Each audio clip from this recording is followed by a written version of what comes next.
Okay, this is now question 12 from the 2014 OCR Gateway P6 paper.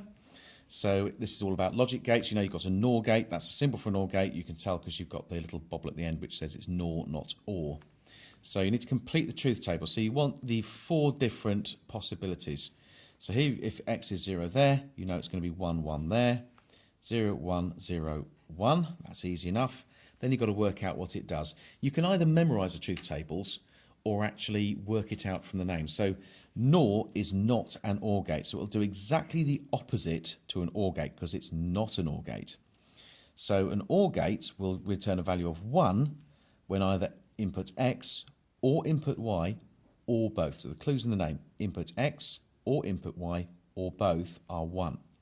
So we're looking for situations where where either one or both are 1. So those 3 at the bottom would give an OR gate output of 1, and that would give an OR gate output of 0.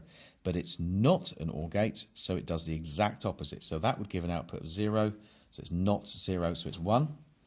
And here we've got a 1, the output would be 0, but it's not an OR gate, so the output is not 0, so I'll try again. The output would be 1 of an OR gate, but it's not an OR gate, so the output would be 0, and so on. Okay, you can either memorise the truth tables or you can figure them out.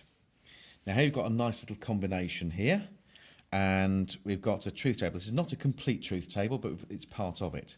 The best trick is to do this in stages. So first of all, you've got an AND gate. That means the output E is 1 when A and B both are 1. So let's look for the situations here where A and B are 1. I'm going to ignore C and D. It's not useful. So I'm just looking for the output from it there for E. So where are they both 1? There it is. So that's 1. All other situations, that's going to give you 0. Okay. Now we're looking here. We've got a NAND gate. Remember, that's not an AND gate.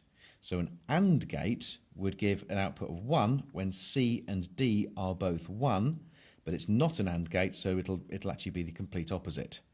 So we're looking for, to get an output of 0, we're looking for when C and D are both 1. That will give an output of 0.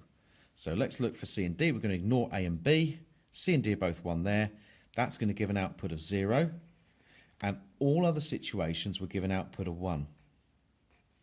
So if we look very, very carefully, we can see quite clearly that if we look for part G, we're going to ignore the rest now. It's an OR gate, so that gives an output of 1 when the input E is 1 or the input F is 1 or both the inputs are 1. So these are all going to give you an output of 1. And that's how you do the logic gates question.